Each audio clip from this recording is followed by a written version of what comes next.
Good morning friends. मेरा नाम मोनू है और मैं आज आपको कंपेंसेटर्स के बारे में बताऊंगा कंट्रोल सिस्टम में। तो देखिए, कंपेंसेटर्स होते क्या हैं। कंपेंसेटर्स हमारे एक इस तरीके के इलेक्ट्रिकल सर्किट्स होते हैं और नेटवर्क्स होते हैं जो कि क्या करते हैं, जो कि इम्प्रूव करते हैं परफॉर्मेंस को इन the control system for transient, और जो स्टेडी स्टेट रिस्पॉन्स होती है उसको इम्प्रूव करने का काम कंपेंसेटर्स करते हैं। ये काम होता है कंपेंसेटर का। तो हम छोटी सी डेफिनेशन लिखेंगे कि कंपेंसेटर्स क्या होते हैं। तो हम लोग लिख सकते हैं कि compensators are the electrical networks. Compensators जो होते हैं हमारे आर इलेक्ट्रिकल नेटवर्क होते हैं, are electrical network which improves the performance, जो कि क्या करते हैं, जो कि इम्प्रूव करते हैं, which improves the performance of transient and steady state response, transient and steady state response in the control system. उन्हें हम लोग क्या कहते हैं, उन्हें हम लोग कंपेंसेटर्स कहते हैं। सो बात याद रखेंगे कि कंपेंसेटर्स क्या होते हैं। ये कैसे इलेक्ट्रिकल नेटवर्क होते हैं जो कि इम्प्रूव करते हैं परफॉर्मेंस को of transient and steady state in the control system, उसे हम लोग कंपेंसेटर्स कहते हैं। मैं आपको ये एग्ज़ाम के पॉइंट ऑफ व्यू से बता रहा हूँ कि अगर आपके पेपर में आएंगे तो आप डायरेक्टली इसको यही लिखेंगे। उसके बाद कंपेंसेटर्स के बाद कंपेंसेटर जो होते हैं 3 पार्ट्स में क्लासिफाइड होते हैं। एक होता है हमारा लीड कंपेंसेटर, दूसरा होता है हमारा लैग कंपेंसेटर, और तीसरा होता है हमारा लीड एंड लैग कंपेंसेटर। तो अभी मैं आपको बताऊंगा लीड कंपेंसेटर्स के बारे में। तो देखिए, लीड कंपेंसेटर्स क्या होते हैं। लीड कंपेंसेटर्स में क्या होता है कि हमारा जो भी फेज़ होता है वो π/2 आगे लीड करता है, मतलब π/2 आगे लीड करता है। मैं आपको बताता हूँ कैसे वर्क करता है। देखिए, पहले हम लोग बात करते हैं लीड कंपेंसेटर की डिफिनेशन क्या होती है। तो हम बोलेंगे कि इसको are those types of electrical network, are those type of electrical network, ठीक है, which produce output produces the output by phase lead by π/2, ठीक है,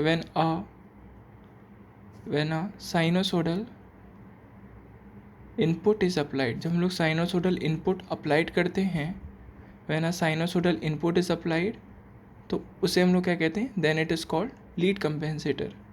उसे हम लोग लीड कंपेंसेटर कहते हैं। फिर मैं आपको बताता हूँ कि देखिए ये किस तरीके से वर्क करता है। मान लीजिए कि मैंने कोई इनपुट सिग्नल दिया, यहाँ से मैं मान लेता हूँ कि यहाँ से मैंने कोई इनपुट सिग्नल दिया, ये इनपुट दिया मैंने। सो इनपुट की साइनोसोडल इनपुट की भी कुछ इस तरीके से होगी, है ना, इस तरीके से होगी। अब मैंने क्या किया, यहाँ पे मैंने एक लीड कंपेंसेटर लगा दिया। यहाँ पे क्या किया, मैंने एक लीड कंपेंसेटर लगा दिया।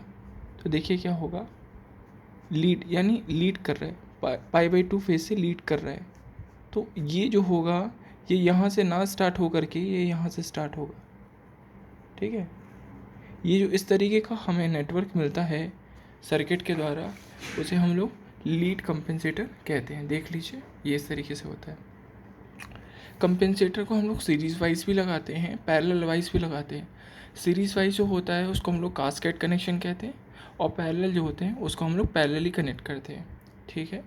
अब मैं आपको बताता हूँ कि जो लीड कंपेंसेटर होता है, इसका जो सर्किट डायग्राम होता है ये कैसे बनता है। तो देख लीजिए आप सर्किट डायग्राम कैसे बनाते हैं।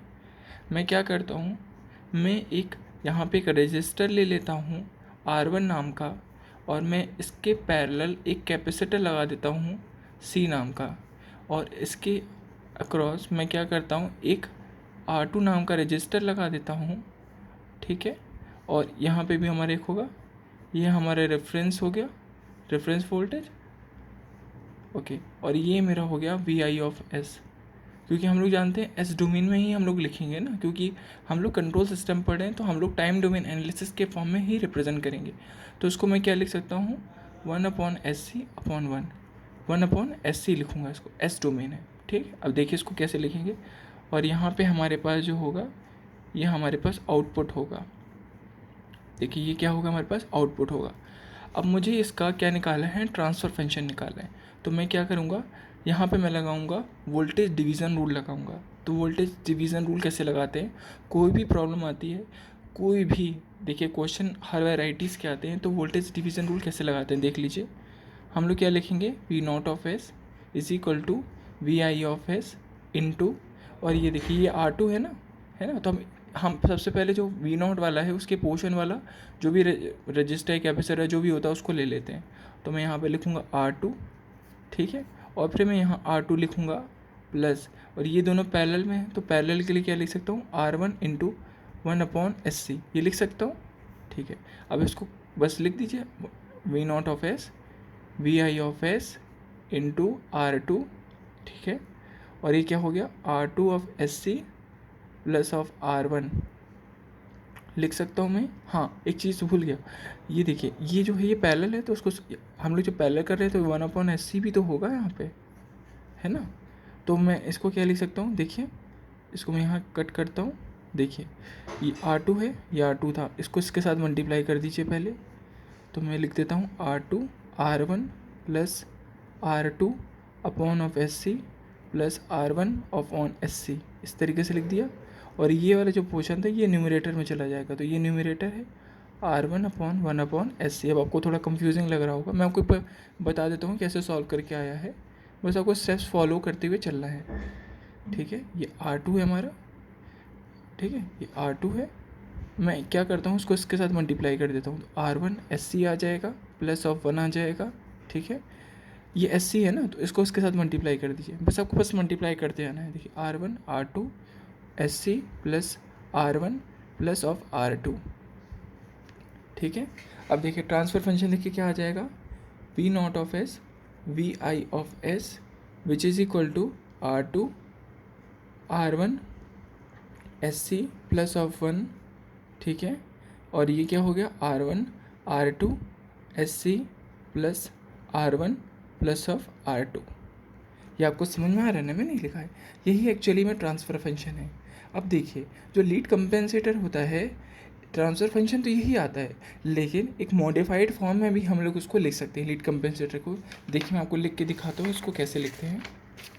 देखिए मैं आपको इसको लिख के दिखाता हूँ किस तरीके से लिखते हैं। जैसे हमारे पास ये V0 लिखा हमने, ये VI लिखा, और हमने वहाँ पे क्या लिखा था, R2 लिखा था, ये हमारे पास R1 था प्लस ऑफ 1 था, ठीक है, यहाँ पे हमारे पास R1 प्लस R2 था, है ना, और हमने देखिए क्या लिखा था, ये देखिए ये हमारे पास R1 R2 है ना, तो इसको लिख लीजिए, यहाँ लिख देंगे हम लोग R1 R2 और SC, ये हमने लिख दिया, यही हम लेके आए थे। अब देखिए हम क्या करते हैं, ये जो हमने एक्सप्रेशन लिखा है ये डिनोमिनेटर से R2 को कॉमन निकाल लीजिए। बस मैं बता देता हूँ क्या करने जा रहा हूँ मैं, बस आप देखते रहिएगा, आपको वो ज़्यादा उतना सोचने की ज़रूरत नहीं है, छोटे फॉर्म में ही लिखूँगा मैं। आप देखिए ये मैंने लिख दिया, मैं यहाँ से R2 को कॉमन निकाल लेता हूँ। तो जब मैं R2 को कॉमन निकालूंगा तो मैं यहाँ लिख सकता हूँ R1 plus R1 R2 upon of R2। क्या मैं ये लिख सकता हूँ, R2 से R2 हमारा कैंसिल आउट होगा कि नहीं। अब देखिए ये V0 है और ये VI है। अब देखिए मैं क्या करने जा रहा हूँ, ये जो पोर्शन है इस पूरे पोर्शन को मैं कॉमन निकालने जा रहा हूँ। मैं बता देता हूँ मैं क्या करने जा रहा हूँ, आपको समझ में आ जाएगा, बस आप ये लिखते जाइएगा। पेपर में भी आपको ऐसे ही लिखना है ताकि आपके मार्क्स ना कटें। ये इसको मैंने पूरा ही कॉमन निकाल लिया और यहाँ से मेरे पास क्या आया R1। जब मैंने इसको कॉमन निकाला तो यहाँ पे R1 प्लस R2 होगा और ये वाला जो पोर्शन होगा इसके साथ मल्टीप्लाई हो जाएगा R2 और ये SC हो जाएगा, ठीक है, और यहाँ पे क्या हो जाएगा 1 हो जाएगा कि नहीं। अब देखिए अब मैं यहाँ पे क्या लिखता हूँ, here R2 upon R1 plus R2, इसको मैं एक नया टर्म दे देता हूँ अल्फ़ा। ये हमारा लीड कांस्टेंट है, इस अल्फ़ा को हम लोग लीड कांस्टेंट कहते हैं, आपको बस ये याद रखना है, इसको लिख लीजिए, ये हमारा एक लीड कांस्टेंट कहलाता है, ठीक है। तो ये जो पोर्शन ये ऊपर जाएगा, देखिए ऐसे लिख सकता हूँ मैं, V naught of s V i of s which is equal to R2 R1 plus of R2, और ये हो गया मेरे पास R1 SC प्लस ऑफ 1, ठीक है। और मैं इसको यहाँ से क्या लिख सकता हूँ, R2, और यहाँ लिख सकता हूँ R1 प्लस ऑफ R2, ये लिख लिया मैंने, into R1 of SC plus of 1, ये लिख सकता हूँ। अब देखिए यहाँ मैंने क्या लिखा, R2 upon R1 plus R2 को अल्फ़ा लिखा, और मैं यहाँ क्या करता हूँ, T equal to R1 C ले लेता हूँ, टाइम कांस्टेंट, R1 इंटू सी को क्या ले लेता हूँ, टाइम कांस्टेंट T ले लेता हूँ, ये T है, ठीक है, कैपिटल T। अब मैं इसको यहाँ लिख सकता हूँ क्या, जो हमारा वी नॉट ऑफ एस है, ये v i of s is equal to, ये क्या हो जाएगा, R2 अपन R1 को अल्फ़ा लिख सकता हूँ, R1 C को क्या लिख सकता हूँ, T लिख सकता हूँ, T of S plus of 1, ठीक है। और यहाँ 1 हो गया प्लस, इसको मैं अल्फ़ा लिख सकता हूँ, मैंने इसको अल्फ़ा लिख दिया, R1 C को क्या लिख सकता हूँ, T लिख सकता हूँ, और ये S लिख सकता हूँ। ये जो मेरा लिखा है यही एक्चुअली में modified form of transfer function आता है, किसके लिए, लीड कंपेंसेटर के लिए, ठीक है। तो लीड कंपेंसेटर के हम लोग इस तरीके से लिखते हैं।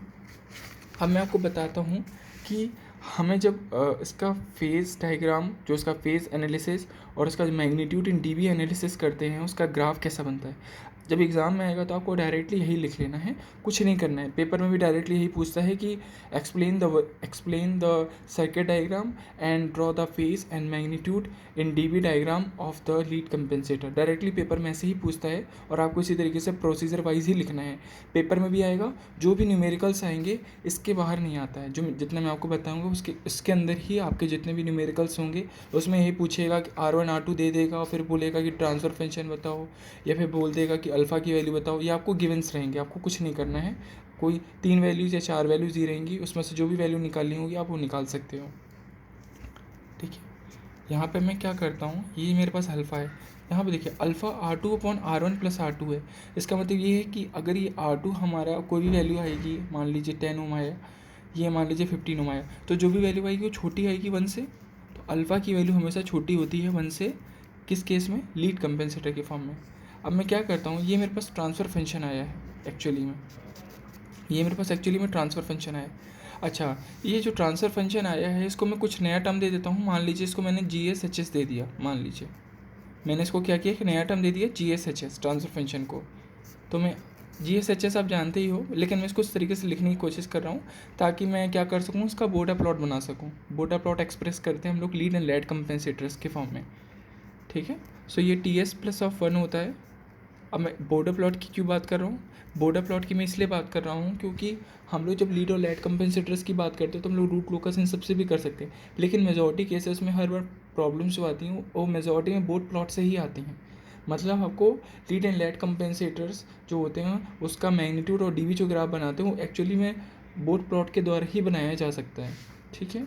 अब देखिए, अब मैं क्या करता हूँ, यहाँ पे मैं पुट करता हूँ S is equal to j omega, ये तो आप जानते ही होंगे जे ओमेगा, ठीक है।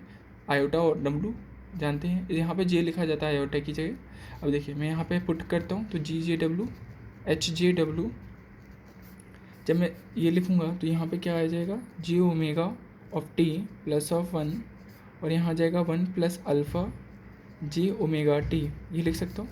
मैं क्या करता हूँ, इसका मैग्नीट्यूड ले लेता हूँ, जो GJ ओमेगा HJ ओमेगा ये लिख लेता हूँ। इसका जब मैं मैग्नीट्यूड निकालूंगा तो क्या आएगा, √1 plus W square T square, और ये हो गया alpha square W square T square. ये तो आप समझ ही रहे हैं, मैग्नीट्यूड लिया हूँ एक्चुअली, बस मैग्नीट्यूड लिया हूँ, आपको बस मैग्नीट्यूड समझना है। अब मैं क्या करता हूँ, इसका फेज़ एंगल निकालता हूँ फाई, तो ये लिखेंगे, ये क्या है एक्चुअली में, ये फेज़ एंगल है हमारा। तो फेज़ एंगल को कैसे निकालेंगे, तो लिखेंगे एंगल GJW HJW का फेज़ एंगल निकालने जा रहा हूँ मैं।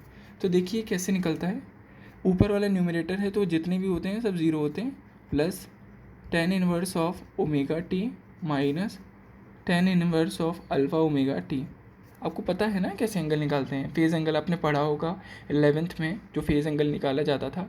ये जो जे ओमेगा टी वाला जो टर्म है, ये वाला जे ओमेगा टी वाला टर्म, ये एक्चुअली में हमारा कौन सा है? ये हमारा है इमेजिनरी एक्सिस, और ये जो बना है ये रियल एक्सिस। तो आप इसका ग्राफ तो आप बता ही सकते हैं कि इसका एंगल इस तरीके से निकलता है। tan फाई लेते हैं ना हम लोग, तो tan phi is equal to, so tan inverse के फॉर्म में लेंगे ना एक्सप्रेस, ये आपको पता होगा। अब देखिए हमें क्या tan इनवर्स ऑफ ए और minus tan inverse of b का फॉर्मूला हमें पता ही होगा, तो हम लोग लिख सकते हैं इसके द्वारा।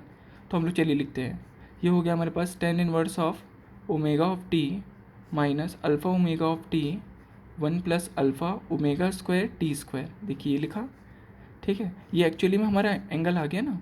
अब देखिए अगर हम चाहते हैं कि मैक्सिमम वैल्यू आए, तो हमारा एक्चुअली में मैक्सिमम वैल्यू अगर आए फाई की, तो हम क्या कर सकते हैं? मतलब इन्फिनिटी है एक्चुअली में, तो हम लोग अगर इन्फिनिटी आए तो यहाँ मतलब ये जो डिनोमिनेटर वाला टर्म है इसको ज़ीरो कर दिया जाए, तो हमारा मैक्सिमम फेज़ एंगल आ जाएगा कि नहीं? मतलब 1090 एक तरीके से। तो 1090 के लिए हमें यहाँ पे ज़ीरो करना पड़ेगा, तो ज़ीरो कर देंगे तो क्या आएगा? देखिए 1 plus alpha omega square t square is equal to zero है, ये हो गया। यहाँ पे alpha omega square t square को मैं -1 लिख सकता हूँ। अगर मैं इसका अंडर रूट हटाऊँगा तो मैं इसको क्या लिख सकता हूँ? जे लिख सकता हूँ ना। तो ओमेगा देखिए क्या आएगा? ओमेगा आएगा j upon under root of alpha और टी, यह आ गया।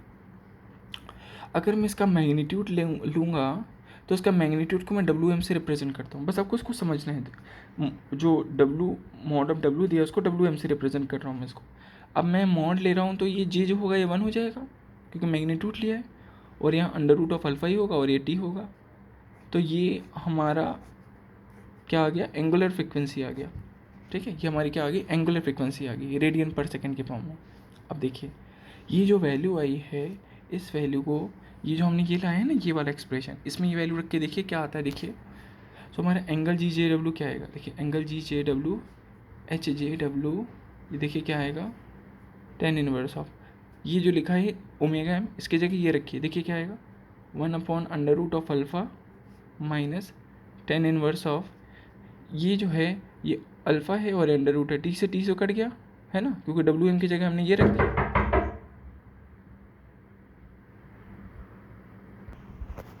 तो मैं आपको क्या बता रहा था कि यहाँ पे हमारी जो भी वैल्यू आई थी, ये जो हमारा 1 upon under root alpha t था, तो मैं इसको यहाँ पे रखूँगा, ठीक है। तो मैं इसको जब यहाँ पे रखूँगा तो ये अल्फ़ा है, ये अंडर रूट है, तो यहाँ पे क्या आ जाएगा? अंडर रूट ऑफ अल्फ़ा आ जाएगा। अब मैं इसको सॉल्व कर सकता हूँ ना, देखिए इसको फिर से फॉर्मूला लगा दीजिए। तो tan इनवर्स ऑफ ये क्या हो गया? 1 माइनस ऑफ अल्फ़ा, ठीक है, 1 माइनस ऑफ अल्फ़ा हो गया, और ठीक है 1 माइनस ऑफ अल्फ़ा हो गया यहाँ पे, ठीक है। और मैं क्या लिख सकता हूँ? देखिए इसको ऐसे लिख दीजिए 1 upon under root of alpha, और मैं इसको लिख सकता हूँ अंडर रूट ऑफ अल्फ़ा, और इसको क्या लिख सकता हूँ? 1 plus under root of alpha upon of under root of alpha. तो मैं क्या इसको ऐसे लिख सकता हूँ? देखिए तो यहाँ से क्या होगा? यहाँ से 1 हो जाएगा। सो tan इनवर्स क्या आ जाएगा? tan inverse 1 minus of alpha, ये हो जाएगा 2 रूट ऑफ अल्फ़ा। ये एक्चुअली में क्या है? ये हमारा फाई आ गया। अब देखिए इसको ऐसे लिख सकता हूँ ना, ठीक है।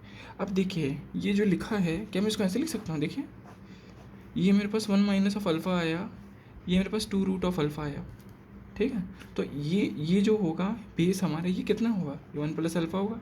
आप फार्मूला लगा के देख सकते हैं, मुझे बताने की ज़रूरत नहीं पड़ेगी। ये होगा, सॉरी, ये यहाँ पे होगा 2 रूट ऑफ अल्फ़ा, तो ये क्या होगा? 1 प्लस ऑफ अल्फ़ा, यहाँ पे ये होगा, ये 2 रूट ऑफ अल्फ़ा है ना, क्योंकि 10 है, तो ये हमारे पास हाइट अपॉन बेस ये होता है ना, तो ये एक्सप्रेशन यहाँ पे होगा, मतलब हाइपोटेनस के पास 1 प्लस अल्फ़ा होगा। तो देखिए अब मैं अगर ये लिखना चाहूँ साइन इनवर्स को मैं ऐसे लिख सकता हूँ 1 minus of alpha 1 plus of alpha लिख सकता हूँ। सो यहाँ से मेरे पास साइन फाई क्या आएगा? तो मैं यहाँ पे देखिए जो साइन फाई लिखा है ना, इस साइन फाई को मैं देखिए ऐसे लिख सकता हूँ 1 माइनस ऑफ अल्फ़ा और 1 प्लस ऑफ अल्फ़ा। देखिए मैं आपको एक ट्रिक बता देता हूँ। मान लीजिए आपसे पूछेगा कि अल्फ़ा की वैल्यू बताइए, फाई की वैल्यू, तो फाई की वैल्यू तो निकाल लो कि अगर अल्फ़ा दिया होगा, मान लो आपसे अल्फ़ा की वैल्यू का है तो निकाल सकते हो ना। देखिए मैं यहाँ पे अल्फ़ा को और क्या लिख सकता हूँ? मैं अल्फ़ा को भी यहाँ से लिख सकता हूँ 1 minus sine phi 1 plus sine phi है। बस आपको इसको समझ ले, बस रखा आपको याद रखना एक तरीके से, ये सेम ही एक तरीके से है जो रिप्रेजेंटेशन लिखा है। बस साइन फाई और अल्फ़ा के फॉर्म में अगर पूछेगा, आपसे पूछ रहेगा कि अल्फ़ा की वैल्यू बताइए, और अगर आपको साइन फाई दिया होगा फेस एंगल, तो आप इसके द्वारा ये वैल्यूज़ को निकाल सकते हो। ठीक है, तो ये आप इंपॉर्टेंट है, ये आप हमेशा याद रखोगे, इंपॉर्टेंट है। क्वेश्चन में जब पूछेगा ना, तो आपसे फाई अल्फ़ा जो भी वैल्यू पूछिएगा तो आपको उसको निकालना होगा। ठीक है, हाँ, और एक बात का ध्यान रखिएगा, आप चेक भी कर सकते हो। मान लीजिए आपका अल्फ़ा का ग्रेटर देन 1 है, तो मतलब आपका आंसर गलत आ रहा है। तो ये बात हमेशा ध्यान रखिएगा कि अल्फ़ा की जो भी वैल्यू होगी वो 0.4 से 0.95 या 97 के बीच में ही लाई करती है हमेशा। तो आपके पास एक एडवांटेज रहेगा कि मतलब अगर आपसे पूछा गया तो आप, अगर आपको समझ में नहीं आ रहा है, ठीक है, तो कैसे निकालें या ये, तो आपको बस ये याद रखना है कि ये 0.4 से 0.95 या 97 के बीच में हमेशा लाई करता है। तो आप 0.6 या 0.7 या 0.5, ये मेजॉरिटी केस में हमेशा यही आंसर्स आते हैं हमारे क्वेश्चन में। ठीक है, अब देखिए ये हो गया। उसके बाद हम क्या करते हैं, उसके बाद हम लोग कॉर्नर फ्रीक्वेंसी निकालते हैं। देखिए कॉर्नर फ्रीक्वेंसी, तो देखिए यहाँ कॉर्नर फ्रीक्वेंसी कैसे निकालते हैं। तो हमने अभी देखिए GS हमने जो लिखा था यहाँ पे हमारे पास क्या है, 1 + 1 + TS, और यहाँ क्या आया 1 + अल्फ़ा TS। तो जब मैं इसकी कॉर्नर फ्रीक्वेंसी निकालूंगा, जो मैंने यहाँ पे S की जगह J ओमेगा रखा था ना, तो रखिए J ओमेगा, देखिए कितना आता है 1 + J omega of T 1 + alpha J omega of T, ये हो गया। तो देखिए इसके कॉर्नर फ्रीक्वेंसी क्या क्या आएगी, एक तो फ्रीक्वेंसी आएगी हमारे पास 1/T, और दूसरी फ्रीक्वेंसी क्या आएगी W1 और W2। इसकी कॉर्नर फ्रीक्वेंसी क्या आएगी 1/अल्फ़ा ऑफ T। ये अल्फ़ा हमारा क्या है 1 से छोटा है ना, तो इसका न्यूमरेटर क्या आएगा, बड़ा आएगा कि नहीं आएगा, बिल्कुल आएगा। यानी W2 जो होगा वो ग्रेटर होगा W1 से। ठीक है, ये बात को ध्यान रखेंगे आप। अब देखिए, अब मैं इसका फेज एंगल प्लॉट और मैग्नीट्यूड इन dB प्लॉट बनाऊंगा। Phase angle and magnitude in dB plot बनाऊंगा, देखिए कैसे बनता है। आपको एक चीज़ और बता दूं, ये अल्फ़ा लिखा है ना, ये अल्फ़ा है, तो अगर हम लोग इसका इनिशियल स्लोप निकालेंगे तो देखिए क्या आएगा। इनिशियल स्लोप कैसे निकालते हैं, इनिशियल स्लोप इन dB, मैग्नीट्यूड इन dB, देखिए क्या होता है इसका formula, -20n log of omega plus 20 log of k। देखिए ये है, यहाँ पे देखिए n क्या है, देखिए यहाँ कोई हमारे पास कोई ऐसा टर्म है जो कि हमारा ओरिजिन से पास कर रहा है। देखिए ऐसा कोई टर्म नहीं, अगर यहाँ पे s होता या पे कोई टर्म दिया रहता तो इसका मतलब ये है कि ओरिजिन से पास कर रहा है, यानी यहाँ पे n क्या होगा 0 होगा। ठीक है, यहाँ पे अगर कुछ हमारे पास s दिया होता तो हम लोग यहाँ लिखते हैं n की वैल्यू 1 है, लेकिन यहाँ कुछ नहीं दिया है, यहाँ पे हमें कुछ नहीं दिया है, तो इसको हम लोग कट आउट करेंगे, मतलब हमें s की पावर 0 दिया एक्चुअली में यहाँ पे, तो हम लोग क्या लिखेंगे n की वैल्यू 0। और यहाँ k जो होगा, k किसको सिम्बलाइज़ कर रहा है, अल्फ़ा को सिम्बलाइज़ कर रहा है। तो देखिए मैं जो हमारे पास इनिशियल स्लोप इन dV आया है, ये इसको हम लोग 20 ऑफ अल्फ़ा, और अल्फ़ा हमारे पास छोटा है 1 से, तो मतलब जब हमें लोग और यहाँ पे जो लेंगे ना लॉग, वो 10 20 में लेंगे। तो अल्फ़ा की वैल्यू छोटी है 1 से, तो अगर log ऑफ 10 अल्फ़ा की वैल्यू छोटी है 1 से, तो जो भी मैग्नीट्यूड आएगा वो नेगेटिव आएगा, यानी हमारा जो इनिशियल स्लोप आएगा dB का वो नेगेटिव आएगा। अब देखिए अब इसको फेस कर रहा हूँ प्लॉट, देखिए अब मैं यहाँ पे एक लाइन ड्रॉ करता हूँ। ठीक है, यहाँ पे मैं एक लाइन ड्रॉ किया हूँ, और मैं यहाँ पे बताने जा रहा हूँ कि हमारा ग्राफ कैसे प्लॉट होता है। देखिए ठीक है, ये मैंने बना दिया। ओके, देखिए मैं यहाँ से स्टार्ट करता हूँ। ये जो पॉइंट होता है, ये एक बात का ध्यान देंगे कि हम लोग एज्यूम करते हैं कि यहाँ W की वैल्यू जो एंगुलर फ्रिक्वेंसी होगी इसकी वैल्यू हम लोग यहाँ पे किसका प्लॉट करें, phase angle versus angular frequency W, और यहाँ पे मैग्नीट्यूड इन dV वर्सेस एंगुलर फ्रिक्वेंसी, इसका ग्राफ प्लॉट करते हैं हम लोग। तो देखिए कैसे बनता है, देखिए ये हमारे पास मैग्नीट्यूड इन dV प्लॉट है, यहाँ पे हमारे पास क्या है, मैग्नीट्यूड इन dV प्लॉट है, मैग्नीट्यूड इन dV प्लॉट है। तो देखिए इसको कैसे बनाएंगे, यहाँ पे हमारे पास क्या है -20 है, यहाँ पे हमारे पास +20 है, यहाँ पे हमारे पास +40 है, यहाँ पे हमारे पास -40, और इसकी जो यूनिट होती है वो dB पर डिकेड होता है। dB पर डिकेड इसकी यूनिट होती है। अब देखिए मैंने क्या कहा, यहाँ पर नेगेटिव से स्टार्ट हो रहा है, नेगेटिव से स्टार्ट हो रहा है यानी ये नेगेटिव पोर्शन हो गया ये, तो हम लोग स्ट्रेट लाइन जाएंगे। फिर इसके बाद क्या करेंगे, यहाँ पे हमारा एक W1 आ जाएगा, ठीक है। फिर इसके अबाउट हमारे एक पॉजिटिव स्लोप बनेगा। तो ये जो टर्म आया यहाँ पे ये हमारे पास 0 था, ये A था, ये B था, ये 0.1 है, ठीक है। 0.1 से स्टार्ट होता है ये जो टर्म है ना, ये 0.1 रेडियन पर सेकंड से। W की वैल्यू 0 कभी नहीं लेंगे, क्योंकि कुछ ना कुछ हमारा कंपेंसेटर क्या करते हैं, इंप्रूव करते हैं ना परफॉर्मेंस को, मैंने कहा ना इंप्रूव करते हैं। तो W की वैल्यू हम लोग 0 से स्टार्ट नहीं करते हैं, यानी एंगुलर फ्रिक्वेंसी कभी 0 से स्टार्ट नहीं होती है, कुछ ना कुछ वैल्यू लेनी पड़ती है। 0.1 ले लो, 0.2 ले लो या 0.5 ले लो, तो आपके ऊपर है, आप जैसा लेना चाहो उसको ले सकते हो, ठीक है। तो उसको प्लॉट करेंगे ये हमारा। उसके बाद क्या होगा, जब हम लोग इसका सेकंड कॉर्नर फ्रीक्वेंसी से टर्म निकालेंगे तो उसकी वैल्यू पॉजिटिव आएगी। तो यहाँ पे जो पॉजिटिव आएगा वो 20 dB पर डिकेड हो जाएगा। और यहाँ पे ये क्या है, W रेडियन पर सेकंड के फॉर्म में, जो इसका ग्राफ प्लॉट हुआ है, ठीक है। अब इसके बाद मैं आपको प्लॉट करके दिखाता हूँ जो फेज़ एंगल प्लॉट है, फेज़ एंगल का प्लॉट है, फेज़ एंगल फाई का प्लॉट। देखिए यहाँ पे जो ये एंगल होगा ये -180 डिग्री होगा, यहाँ पे होगा -90 डिग्री, यहाँ पे होगा हमारे पास -270 डिग्री। तो ये हमारा 0 से स्टार्ट होता है ना, बात को ध्यान देंगे आप, ठीक। हमने इस तरीके से इसका ग्राफ बनाया, अब इसका इस तरीके से ग्राफ बनाएंगे। अब देखिए इसका कैसे ग्राफ बनता है, लीड कर रहा है यानी बढ़ रहा है, इंक्रीज़ कर रहा है, तो इसका ग्राफ देखिए 0 से स्टार्ट तो नहीं होगा, तो ये क्या होगा, इंक्रीज़ हो रहा है, लीड कर रहा है, तो इसका ग्राफ देखिए थोड़ा सा ऐसे ऊपर के साइड में बनेगा,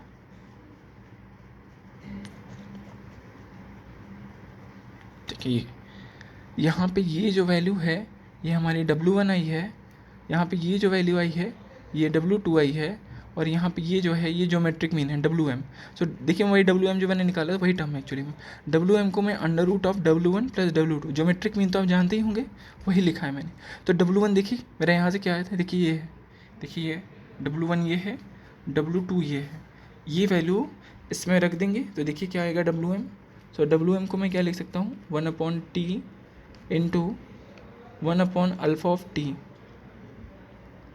ओके। तो मैंने यहाँ पे ये रखा, ये दोनों ही अंडर रूट में थे, तो मैं यहाँ से क्या ले सकता हूँ, 1/√α और ये T। तो देखिए यहाँ से मैंने प्रूव भी कर दिया कि WM को 1/α√α T ये लिख सकते हैं। तो देखिए ये हो गया, ये हमारे पास मैग्नीट्यूड इन dB प्लॉट आ गया, ये हमारे पास फेज़ एंगल प्लॉट आ गया, और ये W है रेडियन पर सेकंड के फॉर्म में, ठीक है। ये जो जितनी मैंने आपको डिटेल्स बताई हैं ये सारी की सारी ये किसकी बातें हैं, ये हमारी लीड कंपेंसेटर्स की बातें हैं, और इससे ज़्यादा हमसे लीड कंपेंसेटर्स में नहीं पूछता है, जो भी न्यूमेरिकल्स आएंगे उस पर बेस्ड ही आते हैं न्यूमेरिकल्स। देख लीजिए सारी चीज़ें एक बार और देखिए, आपको अगर समझ में आया हो तो आप इस वीडियो को लाइक करेंगे, ठीक है। अगर आपको नहीं समझ में आया है तो आप कमेंट कर देंगे।